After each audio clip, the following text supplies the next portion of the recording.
Hello, everyone. My name is Jason Barbado. I am here to share what hopefully will be an inspiring growth story with you about my experiences with one of the largest, oldest tech companies in the world that I'm sure all of you know of, IBM. It's been quite a journey over the last 3+ years during my time at IBM, where we've seen growth, the concept of growth, whether it be growth in terms of the technology stack, growth in terms of the culture, growth in terms of the application of data. We've seen a major transformation at IBM, and it has been very, very valuable, profitable, and scalable for the company. And I was lucky to be at the forefront of that transformation. And I'm here to share a little bit about how we got there, and also share some advice with all of you about some of the things that I've learned, some of the experiences I've had, and how they might apply to your growth work, no matter where you are. So with that, thank you for joining me here. I'm really excited, and we'll go ahead and get started.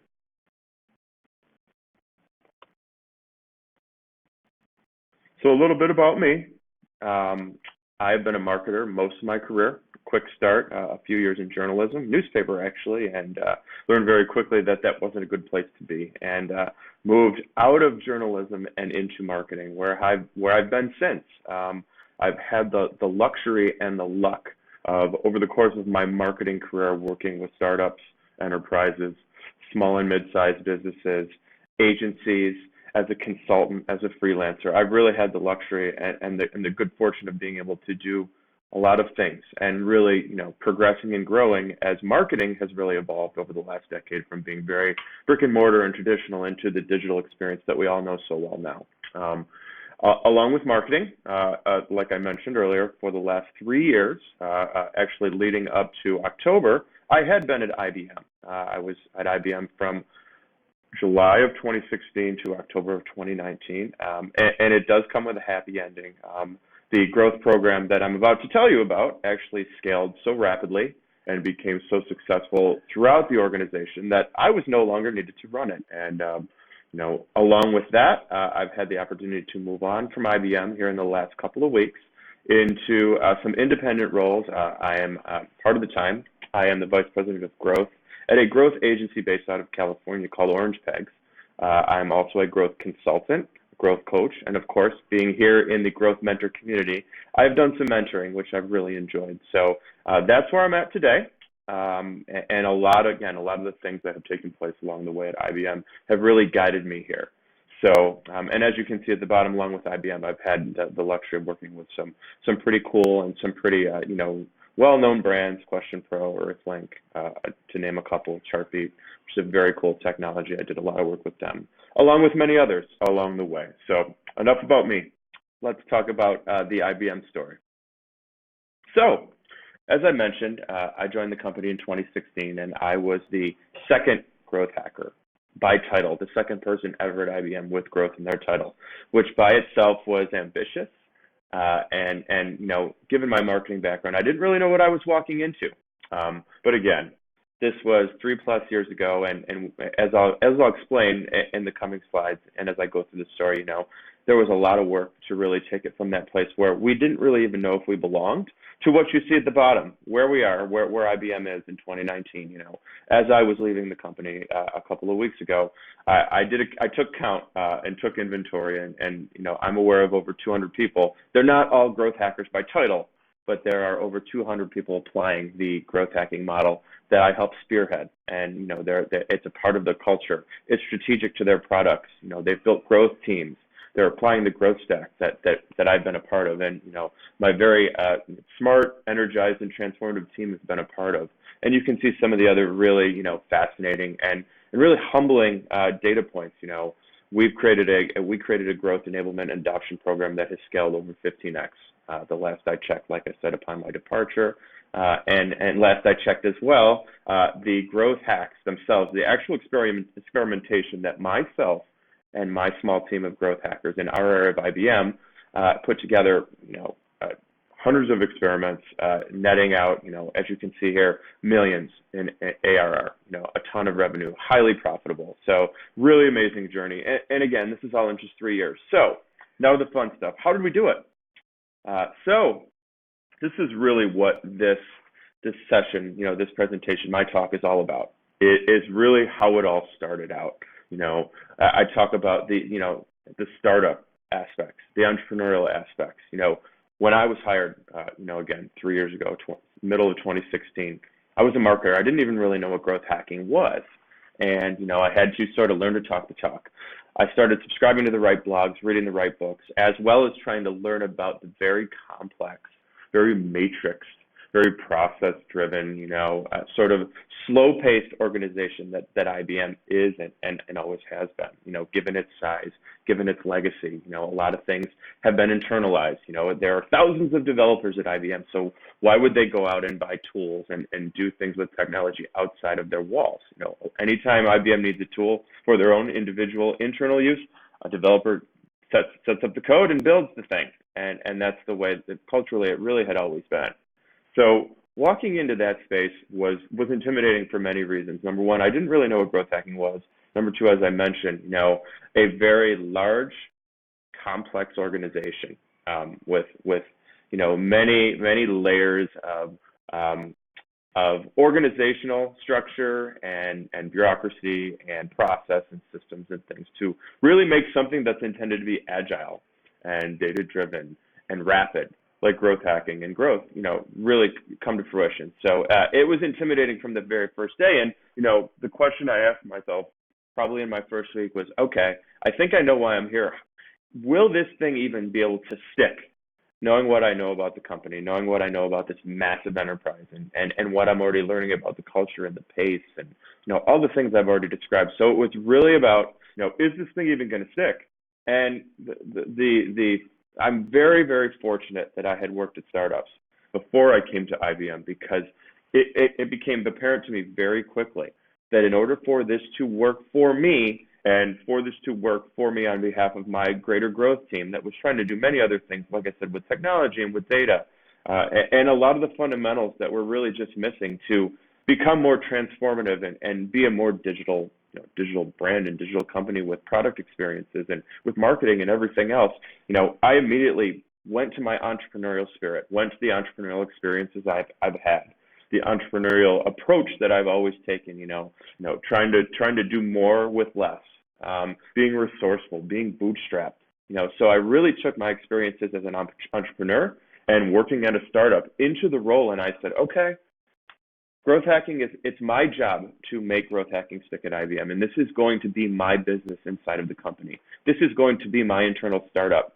Taking that mentality and, being able to go out and handle rejection and have very limited resources and get very creative and be very disruptive and all those things that really come with, any sort of startup, they truly did apply as we started to try to grow this thing out. And, as I mentioned, we were really limited on tools. There was a story that I always tell. In my first year, probably the most trouble I ever got in at IBM was when I tried to slide some Google Analytics code onto some marketing pages, not knowing that Google Analytics, at least at the time at IBM, had been blacklisted. It was not something you were allowed to use. If you wanted to analyze web optimization, web pages, discovery and acquisition, those pieces of the funnel, you were relegated to IBM tools. And the IBM tools, well, at the time, they weren't so great. Just to pull something, for example, like a referral traffic for a web page, you would actually have to submit a request and wait 24 hours for an email to get that report, which obviously when you're thinking about growth is not agile. So, we were very limited in the beginning on the tools to analyze, the tools to pull data, the tools to actually execute. There wasn't even anything there if I wanted to send emails to users or to, prospects. There wasn't a tool readily available for me to do that. Of course, IBM had marketing tools that could send emails, but there was nothing available for me to do that. And even things like, A/B testing. There was Optimizely, but it wasn't like I could just jump in and use it. I would have to train and, get certified and get the access and things like that. So there was a lot of red tape, a lot of hoops to jump through in the very, very early days around the tools. Again, and it lends itself back to that startup mentality. And then we walked in and, obviously at a company like IBM, the organization is always changing, who you're working with, especially if you're a small, disruptive, transformative team like we were. We got bounced around pretty often. And when we came in the door, us growth hackers were said, you go over there and you work on this one product. You explore the entire journey. You analyze the whole journey. You experiment with the whole journey. That was the approach that we took in the early days. Lo and behold, right around the time that, by calendar, we had flipped over to a new fiscal year, that direction changed, and the single product approach, while we were starting to gain some steam with it, went away, and we were told, well, now go work on this portfolio over here, work with this this team of marketers over there. So despite everything else that went into making this difficult, we were at the mercy of the organization, sending us and telling us where to go and what to do, and where we could actually start to broker our work. So that was the early days, and it is to this day, I will always compare everything that happened at IBM to running my own startup. Even the way that an external startup would go, and what you should really see and feel after year one, after year two, after year three, when you're trying to raise a startup outside in the market, whether it's a SaaS product or tech or whatever it is, there is a general progression, sort of those moments when that it's gonna work, or it's gonna succeed, or it's gonna fail. So we had a lot of those moments starting out as soon as year one. So that's really how it all began. Really just trying to figure out, taking this entrepreneurial startup approach, trying to figure out if this was even going to be a thing. And it was very daunting. It was very challenging. But as we progressed into year two, some milestones started to come about. That startup approach really started to surface and elevate our work. So now I'm going to talk to you about year two, and again, the reminder is this is not necessarily chronological to say 2016 was year one, 2017 was year two. It's more in the context of when we got started, which was the middle of 2016. So this is around the middle of 2017 when we're approaching year two. And the good news was I made it through year one. Not with many outcomes either, which was very interesting.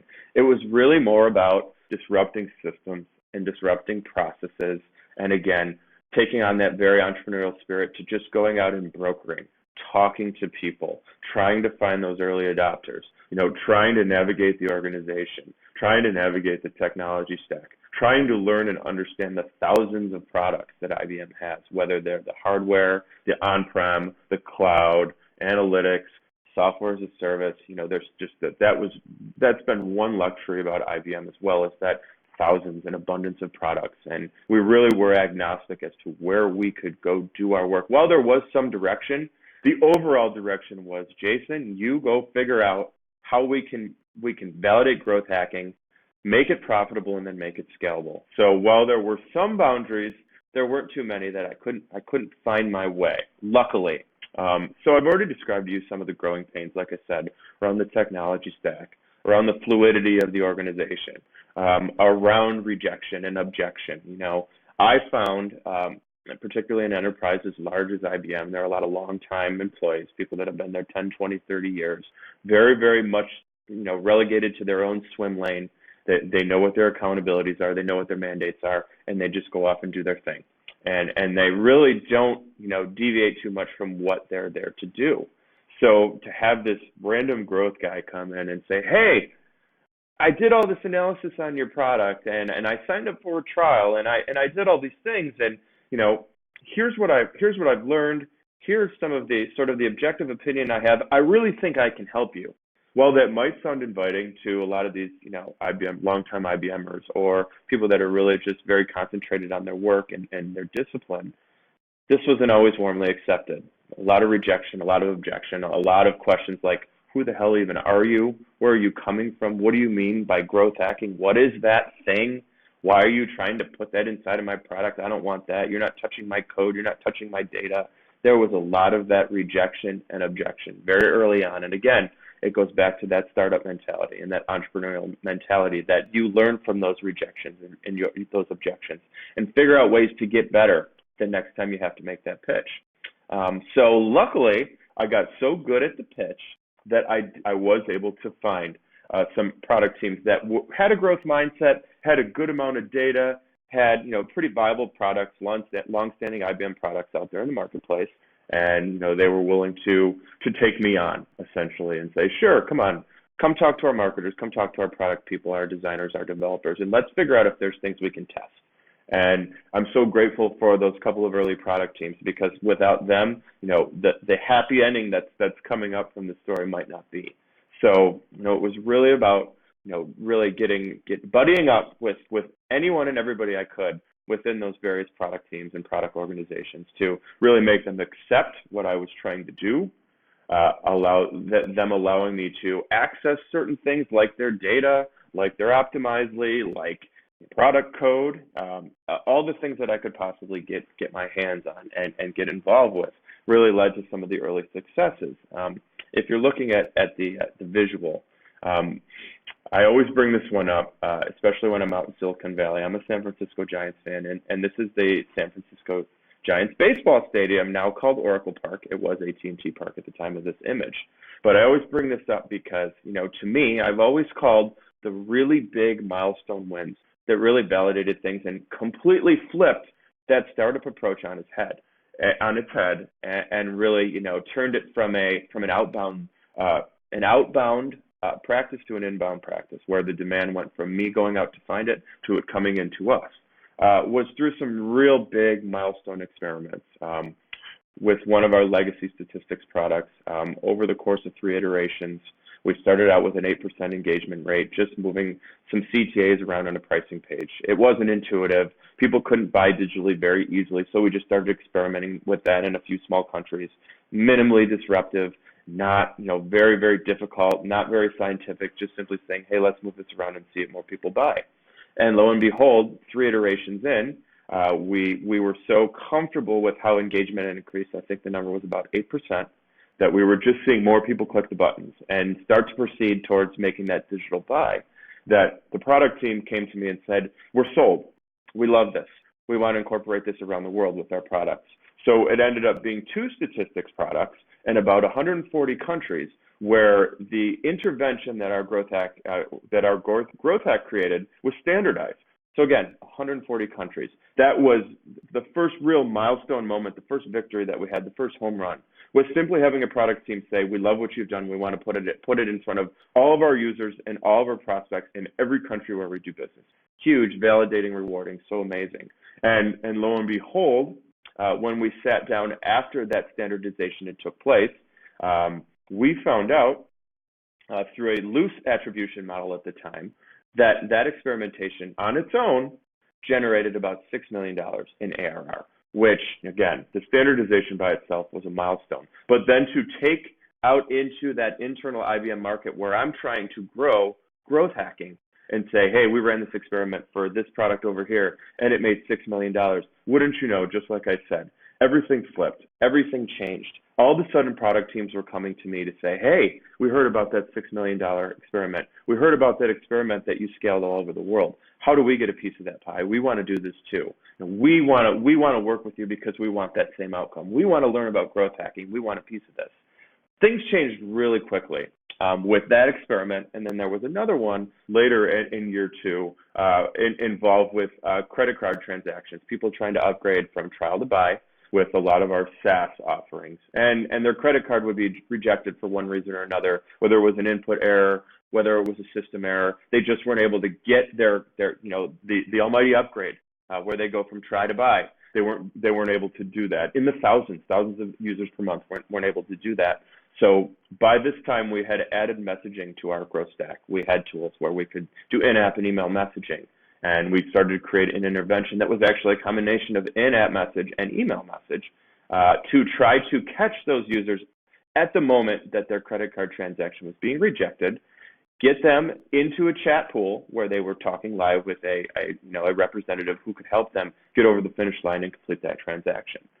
In doing so, we recovered thousands of users. I think the last time we counted, it was over 4,000 users that had their transaction rejected that were instead able to push through and have success. It also generated about $4 million in ARR once we started to measure an attribute. So those 2 things alone changed everything. We created a model that could monetize our work. We had different pieces of a stack where we could do web optimization, we could do sales optimization, we could do nurture optimization, or just do nurture fundamentally where it didn't exist. And with all of these accolades, and particularly when you can tie a dollar amount to it, like I said, the demand really changed. I was able to do things to grow our stack, the growth hacking stack, on top of the technology stack that I just mentioned we had already built out. I was able to add a project management tool where we could track all of our growth hack ideas. We could track our experiments. We could track our learnings. We could share our learnings out anywhere we wanted inside of the organization. It goes to the instant gratification, because I wouldn't have been able to acquire that tool without funding. And once I started to make money for IBM, I was given the ability to go out and find the tools that I need, and even more so, hire more growth hackers to help me on my mission. So year 2 was huge. It changed everything to have those big, huge experiment wins, to start to build out, expand the stack in the ways that I needed to for growth hacking.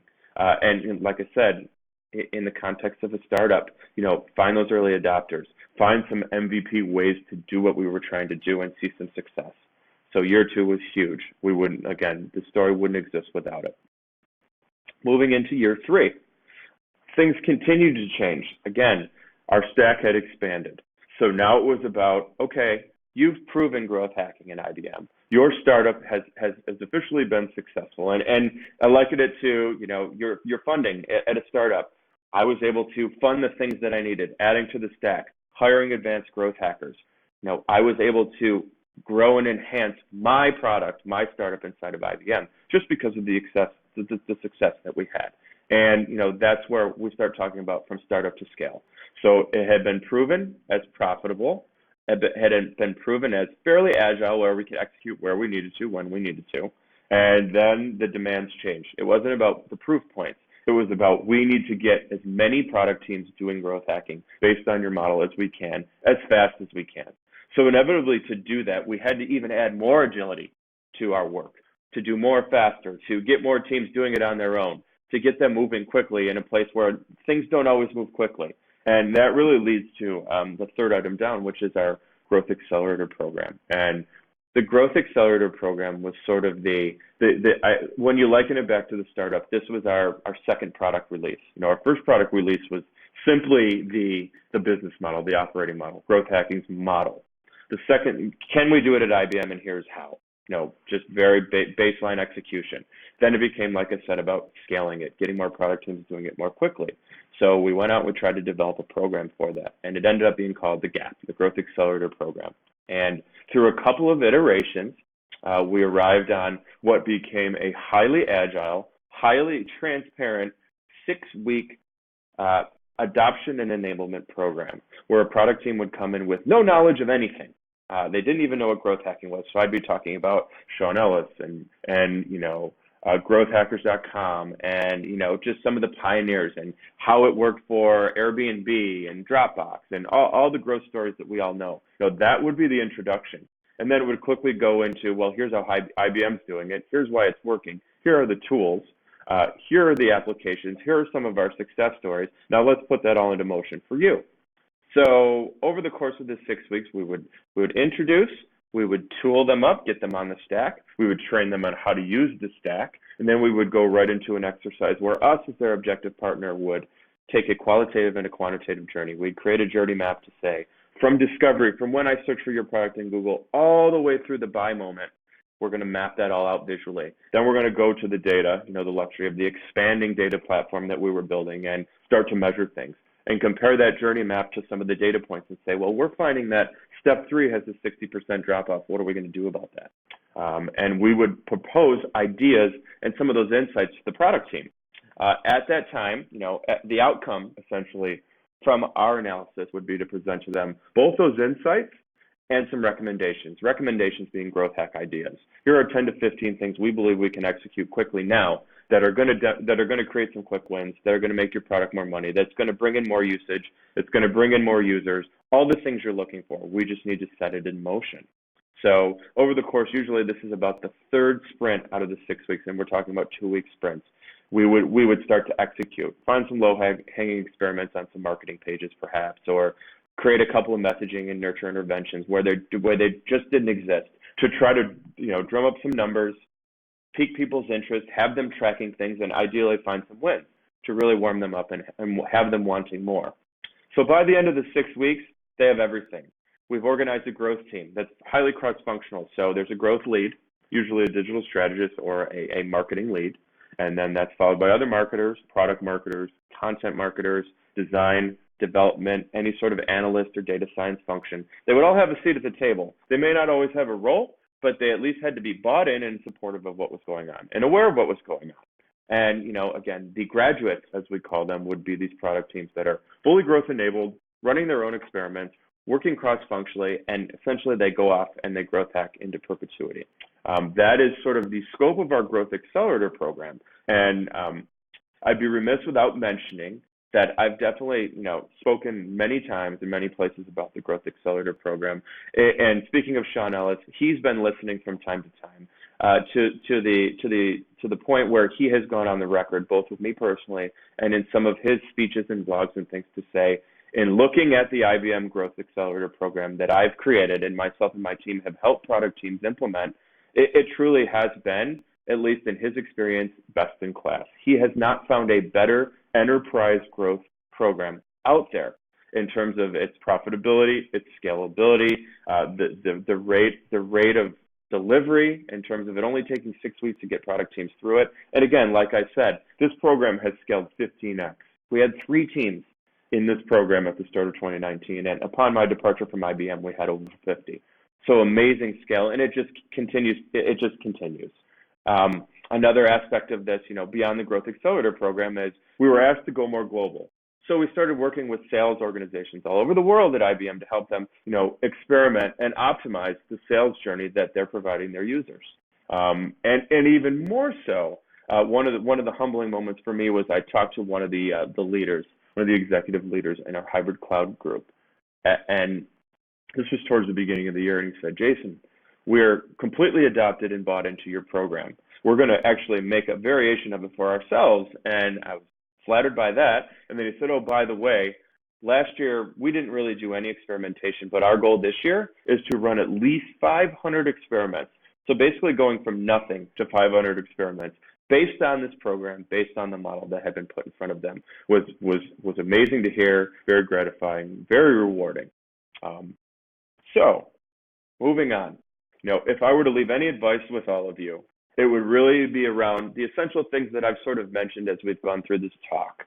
If you want to institute growth at your organization, whether you're in an agency, you're a product marketer, you're an entrepreneur, you're at a startup, you're at the enterprise, you're whatever, wherever you are, this applies to all. The advice that I always give is based around these things. And again, you see the image here. These are the strategic pillars in my mind to growth.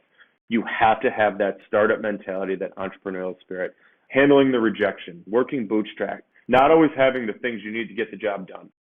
You got to power through it. You have to do whatever it takes, whether it's a bunch of freemium products or trials or things right off the shelf externally. You have to have a flexible stack. And it has to be flexible in the sense that it gives you what you need, but it also has to be flexible in the sense that it has to play nice with everything else in the growth stack.